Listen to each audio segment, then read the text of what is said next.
Lepo pozdravljeni predstavniki različnih medijskih hiš in lepa hvala za to, da ste se odzvali našemu povabilu. Sem predstavnica Andragoškega centra, moje ime vidite zapisano tukaj. Vodim tale projekt, sicer pa je današnji dan plod enega krasnega sodelovanja z Ljudsko univerzo Celje, ki nas gosti danes tukaj na novinarski konferenci, kasneje pa še na nacionalnem odprtju tednov vseživljenjskega učenja.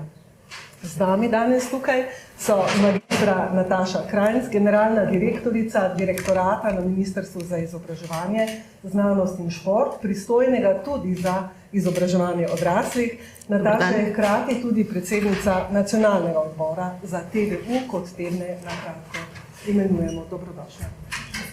Potem je z nami dr. Nataša Potočnik, direktorica Andragoškega centra Slovenije, nacionalnega koordinatorja TVU, gospa Ines Stilin, direktorica Ljudske univerze Celje, gotovo jo poznate. Tina Trstenjak, njo tudi poznate, ni treba posebej predstaviti, morda pa povedati, da je ena od 5 dobitnic oziroma dobitnikov priznanj, ki jih bomo podelili kasneje na nacionalnem odprtju. Nataša, izvolite, prva ste med seboj. Ja, dober dan. Lepo pozdravljeni na ta deževen dan. Rada bi se zahvalila Celju, da nas letos gosti in pa tudi promovira učenje odraslih, torej vseživljenjsko učenje. Odrasli se izobražujemo iz različnih razlogov, da bi povečali svoje zaposlitvene možnosti, da bi se osebno ali poklicno razvijali in da bi pridobili prečna znanja in spretnosti. Izobraževanje odraslih prispeva tudi k izboljšanju socialne kohezije in spodbuja aktivno državljanstvo. Tehnološki napredek in spremembe v sodobni družbi nasploh zahtevajo od nas čedalje večjo prožnost in prilagodljivost ter izpopolnjevanje in posodabljanje znanja in spretnosti tudi po končanem formalnem izobraževanju. Potreba po večji udeleženosti odraslih v formalnem, neformalnem in priložnostnem izobraževanju pa naj gre za pridobivanje novih delovnih spretnosti, državljansko udejstvovanje ali pa osebni razvoj in izpolnitev je vse večja. Zato je pomembna priprava celovitega nacionalnega programa izobraževanja odraslih, da bo vključevalo vse oblike in ravni izobraževanja in usposabljanja, ter pojasnitev vlog vseh vpletenih sektorjev.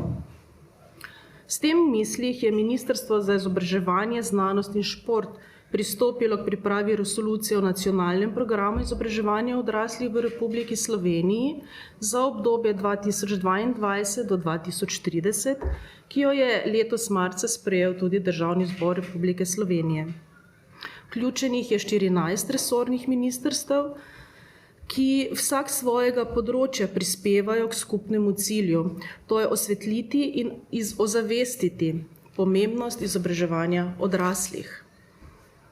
V letnem programu izobraževanja odraslih, ki je operativni izvedbeni dokument nacionalnega programa, v okviru Ministrstva za izobraževanje, znanost in šport opredeljujemo sredstva tako iz državnega proračuna kot iz evropskih strukturnih skladov in v letu 2022, torej letos, v višini nekaj več kot 21 milijonov evrov. Ozaveščanje o ustreznem, pozitivnem odnosu do učenja skozi vse življenje ter dobrobiti, ki jo ustrezna znanja in spretnosti prinašajo posamezniku in družbi, je nujen in nenehen proces. Prispeva k vzpostavljanju kulture, v kateri je učenje tako nepogrešljiva vrednota kot pot za doseganje številnih in raznovrstnih ciljev. Promocijska dejavnost se je v dobrih 25 letih razmahnila, postala stalnica ter dosegala odlične rezultate. Pomembni so primeri dobrih praks, zgledni učeči se posamezniki, skupine, podjetja in drugi, ki so prejemniki nacionalnega priznanja za promocijo učenja in znanja odraslih.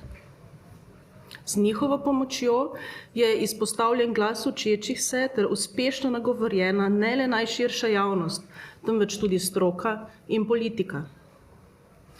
Širši namen dejavnosti ozaveščanja, obveščanja in spodbujanja je okrepiti pozitiven odnos prebivalcev Slovenije do učenja, kar se odraža v prepoznavanju dejstva, da je učenje vseživljenjski proces, ki prinaša napredek na vseh področjih, osebnem, družbenem in delovnem. Ožji namen je povečati vključenost posameznikov v vseživljenjsko učenje in izobraževanje. Posamezniki na ta način pridobivajo višjo formalno izobrazbo ali ustrezne temeljne in poklicne kompetence. Izboljšujejo in krepijo svojo splošno razgledanost ter se povezujejo in vzpostavljajo učeče se skupnosti. Slovenija v promocijskem gibanju igra odločilno in zgledno vlogo, saj je TVU znan po svoji razvojni naravnanosti in stabilnosti. Oboje dolgujemo zavzeti nacionalni koordinaciji Andragoškega centra Slovenije, za kar se zahvaljujemo in upamo na nadaljnje dobro sodelovanje. Hvala. Hvala lepa magistri Nataši Krajnc za te prijazne besede in hkrati tudi za širino pogleda, ki nam ga je odstrla in ki nam ga bo pravzaprav celoten dan ponujal. Učenje je resnično nekaj, kar mora teči celo življenje. Besedi vabim dr. Natašo Potočnik, direktorico Andragoškega centra. Hvala lepa, lep pozdrav vsem novinarjem. Ja, tedni vseživljenjskega učenja niso samo deklarativno najodmevnejša kampanja za promocijo vseživljenjskega učenja. Z razlogom so se obdržali 27 let, torej 27. leto. Namreč Andragoški center Slovenije kot nacionalni koordinator skupaj z izvajalci izobraževanja na lokalni ravni in seveda drugimi pomembnimi partnerji menimo, da je prav ozaveščanje ključni dejavnik, če že ne predpogoj za vse ostale dejavnosti povezane z izobraževanjem in učenjem. In zato organiziramo tedne vseživljenjskega učenja, kampanjo, ki povezuje raznovrstne izvajalce izobraževanja in učenja ter udeležence vseh generacij in s tem omogočamo tudi uveljavljanje zamisli in prakse vseživljenjskega učenja v naši družbi. Letno v 5 tednih z okrog 8000 dogodki, tudi letos bo tako, dosežemo okrog 10% prebivalstva in še veliko več prek družbenih omrežij, spletnih strani, radija, televizije, YouTubea in seveda drugimi v preteklih 2 letih virtualnimi kanali, komunikacijskimi kanali. Slovenija v primerjavi z drugimi državami ozaveščanju zgledno namenja stalno pozornost, to je treba priznati. Pri tem imamo res močno podporo pristojnega ministrstva in drugih nacionalnih akterjev ter izvajalcev, ki sodelujejo v praksi in imajo neposreden stik z ljudmi. In kot nacionalna inštitucija za razvoj in raziskave na področju izobraževanja odraslih, smo pravzaprav tudi strateški partner za udejanjanje strategije, resolucije v nacionalnem programu, o kateri je bilo že govora, in seveda tudi soustvarjalci, na kar smo posebej ponosni, in potem promotorji Evropskega programa za izobraževanje odraslih, ki je bil potrjen lansko leto. In kot taki si prizadevamo spodbujati vseživljenjsko učenje, še posebej pri tistih, ki zaradi običajno težkih življenjskih okoliščin nekako niso uspeli razviti svojih temeljnih zmožnosti do te mere, da bi se lahko korektno vključevali v družbo, bili pomemben član družbe in seveda prispevali k boljši kvaliteti lastnega življenja. In z različnimi programi, prijemi, načini želimo skupaj z našo mrežo izvajalskih organizacij in združenj seveda priti do vseh teh ljudi in jim pomagati izboljšati njihove kompetence in s tem tudi možnosti za boljše in kvalitetnejše življenje. In ena takih najdostopnejših in učinkovitih poti je prav kampanja oziroma ta projekt, bomo rekli, tedni vseživljenjskega učenja. To si želimo priti do njih in seveda tudi s pomočjo medijev, zato res posebna zahvala, da tudi temu namenite pozornost, ki je vredna, da pridemo do vseh tistih, do katerih sicer ne. Namreč vključenost v izobraževanje je v upadanju izobraževanja odraslih, zato stalno preizkušamo nove promocijske pristope, seveda poleg drugih in še posebno za ranljive ciljne skupine. Se pa zavedamo, da je le s sodelovanjem mogoče doseči napredek pri ozaveščanju in vključevanju odraslih v raznovrstne oblike vseživljenjskega učenja. Zato je na tem mestu treba poudariti, da brez ljudskih univerz in drugih organizacij za izobraževanje odraslih ne bi mogli uresničiti vseh zastavljenih ciljev na področju izobraževanja odraslih, ne na nacionalni, ne na evropski ravni in seveda prav tako ne brez njih in vseh prirediteljev organizirati tako pravzaprav dolgotrajajočo akcijo. In vsem gre zahvala za tako odmevno kampanjo, ki že 27 let, kot sem rekla, številnimi dogodki nagovarja javnost v vključevanju v vseživljenjsko učenje. Je pa seveda potrebno povedati, da smo se na svoj način na Andragoškem centru že od leta 1997 za uspehe pri učenju in izobraževanju odraslih zahvaljevali in v lanskem ter letošnjem letu izbor dobitnikov priznanj za promocijo učenja in znanja odraslih zaupali pa regijskim koordinatorjem. Lansko leto pomurskim, letos savinjski regiji. Izbrali so brez dvoma 5 res zglednih posameznikov, ki se vse življenje učijo, napredujejo sami in seveda delajo dobro potem tudi za svoje okolje in nas tako navdihujejo, tako je pravzaprav prav njim in njihovemu pogumu, motivaciji in uspehom namenjena osrednja prireditev. In izredno smo veseli, da je po 2 letih spet v pomladnem obdobju. Tako smo si lahko roke ponovno podali s tednom ljubiteljske kulture, ki traja od 20. do 29. maja in združili akcije tudi z Evropskim letom mladih. To se nam zdi še posebej pomembno, kajti evropske institucije so jo namenile temu, da želijo poplačati, bi rekla, počastiti trud za premagovanje ovir, s katerim so se mladi srečevali zlasti s pričo epidemije in jim omogočiti seveda vključevanje v demokratične procese. Naj povem še to, da je vsako leto poleg osrednje promocijske prireditve, to je Parada učenja, ki bo 25. maja, za nas zelo pomemben tudi vsako leto Andragoški kolokvij, tu pa je osrednja strokovna prireditev na nacionalni ravni in bo letos posvečena tudi, bomo obeležili 30. obletnici Andragoškega centra Slovenije. Za konec seveda ne gre pozabiti zahvaliti se organizatorju te slavnostne otvoritve, odprtju dogodka Ljudski univerzi Celje. Iskrena hvala, da ste prevzeli seveda tudi mestni občini, za kar se jim seveda še pred prireditvijo iskreno zahvaljujemo. In seveda vsem koordinatorjem, 38 jih je letos, ki so prevzeli koordinacijo dogodkov po Sloveniji. Hvala. Hvala lepa, Nataša. In s tem, kar besedo predajam gospe Ines Stilin iz Ljudske univerze Celje. Ja, pozdravljeni še v mojem imenu. Ljudska univerza Celje je letos ponosno sprejela izziv nacionalnega pomena, saj smo gostitelji prireditve, ki odpira 27. tedne vseživljenjskega učenja in tako roko na tisoče dogodkom, ki sledijo v naslednjih 5 tednih. V obdobju, ki je pred nami, bomo koordinatorji te pomembne vseslovenske akcije v sodelovanju z različnimi organizacijami osredotočeni predvsem na poudarjanje kulture vseživljenjskosti učenja v vseh obdobjih, s čimer bomo poskušali nagovoriti potrebe različnih generacij. Kakor je že bilo povedano, pa vendar vseeno bo okoli 2000 prirediteljev od 9. maja do 12. junija 2022 izpeljalo okrog 8000 brezplačnih izobraževalnih in tudi drugih dogodkov po vsej državi. S tem želimo pokazati, kako lahko neformalno učenje izboljša življenje in možnosti posameznikov tako na osebni kot tudi na strokovni ravni. Seveda pa je potrebno omeniti, da je ta vseslovenska akcija le vrh ledene gore, saj nove poti do znanja spodbujamo čez celo leto.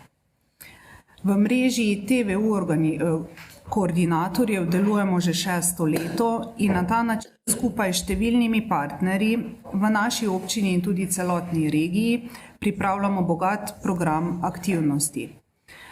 Ljudska univerza Celje bo s približno 45 podizvajalci pripravila 50 brezplačnih dogodkov, ki bodo promovirali vključitev v kulturo vseživljenjskega učenja. Med najbolj odmevnimi so sigurno predavanje Erike Brajnik in Aljoše Bagole, razne delavnice osebne rasti in zdravega življenjskega sloga. Več informacij o ostalih delavnicah najdete na naši spletni strani. Prav tako je pa potrebno poudariti, da v Savinjski regiji v tednih vseživljenjskega učenja sodelujejo tudi številni drugi koordinatorji, katerih naloga je enaka, torej promoviranje pomena, vloge ter možnosti učenja in izobraževanja v vseh obdobjih življenja. Posebnost današnjega nacionalnega odprtja so tudi podelitve priznanj zglednim učečim se posameznikom iz Savinjske regije. Na sami prireditvi bomo prikazali življenjske zgodbe dobitnikov priznanj, ki so Franci Pusar, Tina Trstenjak, ki je tudi z nami, Aleksandra Škoflek, Edita Mlakar in Tanja Burja. S tem vas pa tudi vljudno vabim, da se nam pridružite na prireditvi, ki bo ob 12. v Celjskem domu. Hvala. Hvala lepa, Ines, tudi celotnemu vašemu mlademu, zagnanemu kolektivu. Tako, z Tino se bova pa kar malce pomenkovali. Tina, vas, tebe lahko poznamo kot zmagovalko na športnem področju in to izredno zmagovalko in brez dvoma je bilo treba večino tega mladega življenja posvetiti treningu, skokom na Celjski grad in nazaj dol v telovadnico, kjer so ti treningi potekali. Šola je stopila malce ob stran. Kako si se počutila pri tem? A si želela končati, kdo pri tem spodbujal? Kako je to teklo? Ja, jaz sem imela strašne težave z pridobivanjem izobrazbe, ker nekod nisem našla motivacije, oziroma šport mi je bil vedno na prvem mestu, ampak sem se šele kasneje začela zavedati, da pa tudi formalna izobrazba je zelo pomembna za mene, tako da nekod z dobro motivacijo se strani gospe Ines in s pomočjo Ljudske univerze Celje mi je uspelo dokončati in sem zelo vesela, ker si to štejem kot še eno dodatno olimpijsko medaljo, tako da jaz štejem zdaj, da imam kar 3. Super, krasno. To je tudi napisano v tej knjižici, ki ste jo novinarji prejeli, kjer so kratke predstavitve dobitnikov priznanj spremenila. To bomo videli v filmčku. Si se pa tudi sicer kot osebnost, tako nekako poznamo te, se jaz, malo bolj kratkolaso, tako malo fantovsko, bojevito, zdaj si pa prava lepotica, mlada ženska, ki so se ti odprla številna vrata. Tudi mi ugotavljamo v izobraževanju odraslih, da je učenje pomembno, ampak ob tem se razvija še druženje. Si stkala stike? Ja, po eni strani mene ljudje vidijo samo na tekmah in me vidijo zelo resno, fokusirano, nekod zaprto bolj v sebe. Po drugi strani, ko me spoznajo v živo, sem čisto drugačna, bolj normalna, kot gledam na televiziji. Tako da ja, in tudi ta pridobitev izobrazbe in vse skupaj mi je prineslo ogromno novih stikov, ogromno novih ljudi sem spoznala in tudi na tem področju sem nekod zrasla. Super, krasno. In vem, da je ta tvoj stik z izobraževalci na Ljudski univerzi, z Ines, naprimer, kar bo pokazano v filmu, po eni strani zelo strog, ker te želijo spodbuditi, ampak to tako, da ti ne dovolijo izhoda, po drugi strani pa zelo topel in prisrčen z obeh strani, to si upam trditi. Lepa hvala, da si tukaj danes z nami, tako uživo na novinarski, kot preko filma in potem še v samem druženju. Zdaj pa še moja beseda, tako je bilo napovedano v programu. Sama sem v TVU-ju že od vsega začetka. Od leta 1996 s praznovanjem učenja začeli tudi z uveljavljanjem termina vseživljenjsko učenje, kar jeziki so se lomili ob teh dvojnih L-jih, N-jih in tako naprej, ampak smo vztrajali in dosegli, da je to zdaj čist nekaj normalnega, da nič več ni podčrtano v preverjevalcu besedil in v življenju nasploh. Takrat smo imeli okrog 76 partnerjev ljudskih univerz, to so naše stalne, resnično stalne partnerice in tudi nosilne organizacije, to so tile koordinatorji, čeprav se nam pridružujejo tudi že drugi. Imeli smo okrog 500 prireditev leta 96 in ja, vztrajali smo vse do danes. Vmes smo žalostnega leta 2020 praznovali 25. obletnico, virtualno je bilo lepo, ampak lepše je danes, ko smo spet v polni formi, tukaj danes v živo, pa kasneje tudi na sami slovesnosti. Vedeti morate, da smo tudi leta 2021 zaradi COVID-a TVU izvajali v omejenih razmerah, veliko dogodkov je teklo virtualno, prineslo številne prednosti, ne samo slabosti. Prednosti so bile te, da so bili dogodki, tako kot bo današnja novinarska konferenca, posneti, da jih je bilo mogoče večkrat predvajati, so na YouTube kanalu in z njimi lahko velikokrat opozarjamo na to, kar je poslanstvo TVU-ja. Ampak to pomeni, da v zadnjih 9 mesecih, lani je tekel TVU septembra in oktobra, letos maja, junija, v 9 mesecih 2-krat festival učenja. Moram reči, da ko smo na Andragoškem centru poslali povabilo koordinatorjem, oni pa naprej svojim partnerjem na lokalni ravni, da smo se kar malo prestrašili, a bodo spet sodelovali, a bodo v vrtcih, šolah, kjer morajo vse zabeležiti v koledarju, šolskem koledarju, pa tega niso storili, ker do februarja nismo vedeli, a bo TVU spomladi ali jeseni, a se bodo odzvali ali se ne bodo. So se. Tako da resnično blizu 2000 prirediteljev pričakujemo in veliko prireditev v živo, kakšno pa še vedno v virtualnem okolju, ker, kot rečeno, ima to tudi svoje prednosti. Večkrat je bilo že malo namignjeno povedano, da skušamo delovati medsektorsko. Boste videli na prireditvi, povezujemo se z resorjem kulture, dela, sociale, okolja, se pravi skrbi za trajnostni razvoj in tako naprej, ker nočemo, izobraževanje ni samo sebi namen, nočemo biti izolirani.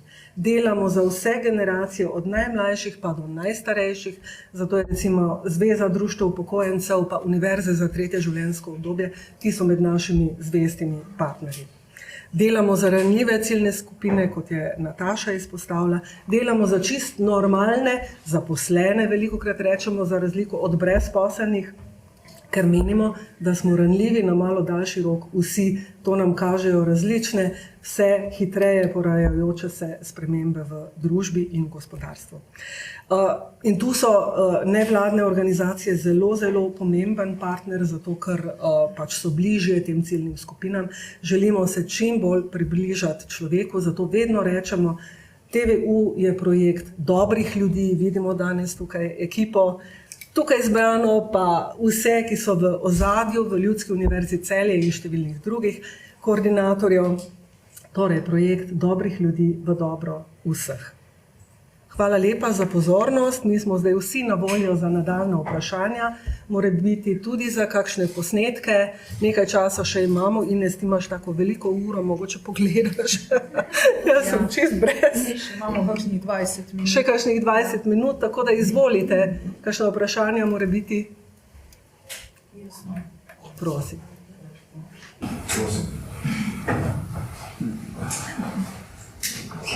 Lep pozdrav, Špela Štorih delo.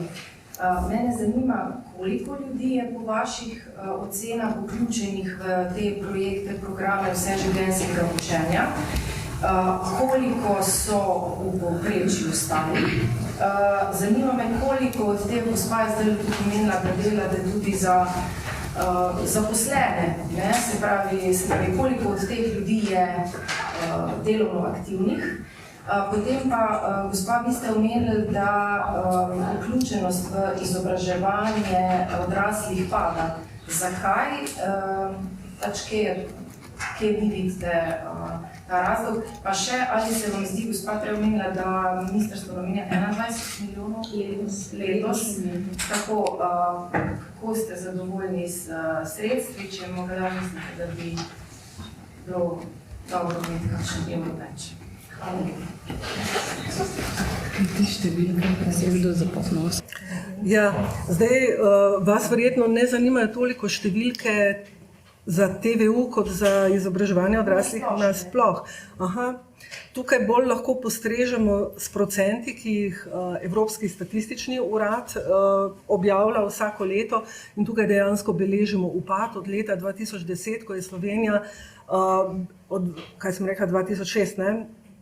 16, pardon, ko je imela Slovenija najvišje rezultate, in ti so bili tam okrog 12% slovenskega prebivalstva vključenega v vseživljenjsko učenje, pa do 8,4% v lanskem letu. To je bil ta zadnji podatek. Prav v teh dneh bi moral priti ven podatek za leto 2021. Prosim?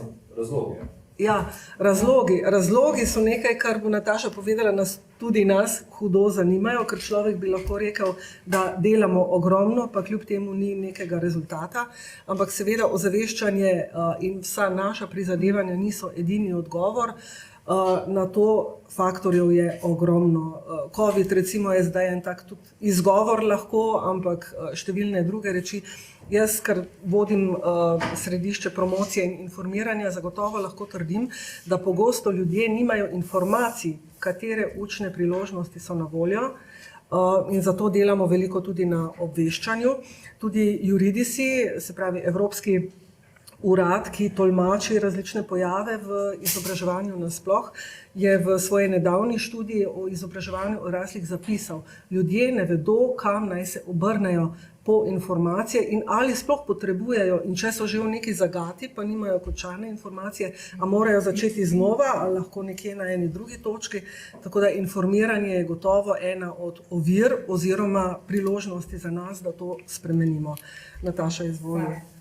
Že ko se je pred nekaj meseci sprejemala resolucija v nacionalnem programu, so bile seveda ta vprašanja na mestu in običajno smo bili, vedno nekako pri raziskavah odlični pri tem, da smo ugotavljali, ampak da se potem od ugotovitev naprej ni nič naredilo, pa ne bi bile to raziskave o pismenosti ali čemerkoli. Zato seveda je za Andragoški center Slovenije bila prioriteta, ki jo je ministrstvo takoj podprlo, v resnici ugotoviti vzroke z eno tako temeljno raziskavo, ne zgolj ugibati. Seveda lahko rečemo, trend upadanja je bil po celotni Evropi, da se razumemo, ne? Ampak nas pa vendarle skrbi, zato smo tudi visok kazalnik postavili v resolucijo o nacionalnem programu, da bomo to vključenost precej popravili, ne? Kar za dobrih 10%. Ampak najprej moramo res raziskati, v čem je problem. Dobro, eno je COVID, ampak to zagotovo ni edini razlog. Drugo je seveda mogoče res tako, bi rekli, kot po eksponentnem grafu hiter tehnološki napredek, kjer se zagotovo ljudje ne morejo tako hitro vsi prilagajati, kot bi se sicer, in je pravzaprav težava, kako priti do njih. Potem imamo težave tudi, mogoče imamo še prostor sodelovanja z delodajalci, kako pravzaprav spodbuditi tudi izobraževanje na delovnem mestu, prepoznati, da vsako delovno mesto, ne glede na to, kaj počneš, ali si avtomehanik, zdravnik, karkoli, ne vzemite zdaj tega dobesedno, skratka, zahteva najprej dobro razvite temeljne zmožnosti. Če tega ni, je tudi slabša produktivnost. Zato je včasih morda res ta informiranost vseh, ne samo tistih, za katere mislimo, da potrebujemo, predvsem delodajalcev, jim nekako sporočiti, da je pomembno, da si vzamejo čas, da gredo tudi, bom rekla, riskirajo in pustijo ljudi v izobraževanje, jih spodbujajo, tudi kakšen dan plačajo, seveda pa na strani države, po drugi strani bilo dobro jim priti naproti in jim pomagati s kakšnimi olajšavami ali davčnimi ali kaj drugega, zato da spodbujajo izobraževanje. Hočem reči, da verjetno, če gre za kakšno mikropodjetje, res težko nekoga za cel dan poslati če je 5 zaposlenih ali 10 zaposlenih. A ne? In da moramo skupaj poiskati tega, je že veliko, ampak načine, kako vendarle poskrbeti, ker mikro in malo podjetij imamo 98% gospodarstva. Ne? In to je problem. Ne moramo gledati samo ta velikih podjetij, po katerih se velikokrat zgledujemo. In v ta namen smo že preizkušali. Zdaj se je ravno kar končal projekt svetovanja na delovnem mestu za boljšo prožnost zaposljivosti, kjer je tudi svetovanje, kolegica Zvonka je omenila informiranje, svetovanje je pa tisto, da ti nekdo sploh pove, da ti imaš že nekaj znanj, ki morda niso na papirju vrednotena kot spričevalo, kot nek certifikat, ampak smo zelo dobri v Sloveniji, torej skupaj s Centrom za poklicno izobraževanje in Andragoški center v prepoznavanju in vrednotenju že pridobljenih znanj. In svetovalce po svetovalnih središčih na ljudskih univerzah imamo zelo dobro usposobljene, da znajo ljudem svetovati. Saj ti pa to že imaš, narediš samo še tole, pa greš lahko na NPK, pa narediš eno stopnjo više. Skratka, zdaj govorim pravzaprav o tistih stvarih, ki jih slišimo, opazujemo in tipamo na terenu preko projektov, preko sodelovanja z izobraževanjem odraslih, ampak resnejše vzroke. Ne? Ali je to tudi to, da so ljudje, zaradi takšnih drugačnih kriz res bolj, potrebujejo neke druge oblike in moramo iskati tudi mi, da se jim približamo nekaj, da se bodo vključili v izobraževanje, da so kakšne oblike verjetno preživete, bodimo odkriti. Ne? Vse to bo pravzaprav cilj potem, da se iz te raziskave naredijo tudi neka izhodišča, kako naprej. Strategija zajema obdobje do 2030, zato smo, kot rečeno, mi takoj prvo leto zavihali rokave in začeli s to raziskavo, da ne bomo leta 2029 ugotavljali, da ciljev strategije nismo uresničili in kaj zdaj hitro enem letu nekaj narediti, da bomo naredili kljukico. Ne? Skratka, vse deležnike je treba povprašati, uporabnike, delodajalce, vse tiste, ki delajo, izobraževalce, tisti, ki delajo na terenu, z vsemi, kot je rekla Zvonka, ne zgolj z ranljivimi, čeprav temu namenjamo prav posebno pozornost. Je pa dokazano, veste, če ima nekdo vsaj srednješolsko izobrazbo, je njegov poriv, da se vključi, motiv, da se vključi v izobraževanje, precej višji, ima že to potrebo. Ne? Višja kot izobrazba, bolj tudi sam čutiš potrebo, da se moraš se življenjsko izobraževati in obratno. Ne? In že s tem, da nekoga potem nekako, kot je prej rekla kolegica Tina, s pomočjo podpremo, in to res organizacije za izobraževanje odraslih imajo drugačne pristope, drugače se dela s temi, ki so nekako mogoče v formalnem izobraževanju niso uspeli zaključiti šolanja. Zato je njihovo znanje v takem procesu potem načrtovanja, kako pridobiti ljudi, da pridejo v izobraževanje, tudi izrednega pomena. In kot pravi Zvonka, res ne nazadnje, ozaveščanje. Tako da bi potrebovali, zdaj pa bom pri denarju, ne bom se izognila tega vprašanja, ne? Res eno celoletno. Ta kampanja, na njo smo res zelo ponosni. 5-tedenska je ogromna, res neomejeno število za vsakega nekaj in res reče, sploh ko vidiš parado učenja, da pridobimo tudi ljudi iz ulice, ki se jim sploh ne sanja, tako kot rečejo gospodarstvo, da moraš ustvariti potrebo. Mi bi pa radi ustvarili potrebo s temi dogodki po izobraževanju. Kaj pa, če bi se jaz vendarle vključil in tako naprej. No, ampak to je 5 tednov.